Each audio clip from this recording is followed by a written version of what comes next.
Fil-jum tal-ħamis daħlu 257 immigrant.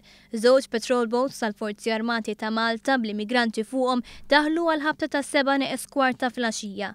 105 immigranti daħlu fuq il-P24 u 174 immigrant ieħor daħlu fuq il-P52. F'dan il-grupp spikkat il-preżenza ta' ammont konsiderevoli ta' tfal meta mqabbel ma' waslit oħra ta' immigranti fis-snin li moddija. L-ewwel indikazzjonijiet juru li dawn l-immigranti huma mis-Sirja, l-Palestina, l-Iraq u l-Iran. Il-Forzi Armati ta' Malta kienu avżati li d-dajsa li kienu fuqha dan il-grupp sabet ruħha f'diffikultà u għalhekk kienet hawn istruzzjonijiet biex jiġu salvati minn bastiment merkantili. Dan sakemm ittellaw fuq dawn il-patrol boats biex iddaħħlu Malta. Dan huwa l-ikbar grupp ta' migranti li ddaħlu f'pajjiżna din is-sena. Madwar 2 u nofs qabel din il-wasla fil-bażi marittima tal-Forzi Armati f'Xatt it-Tiben kienu diġà ddaħlu 3 adulti u 2 tfal. Dawn huma kollha membri tal-istess familja u t-tarbija kellha bżonn kura medika urġenti.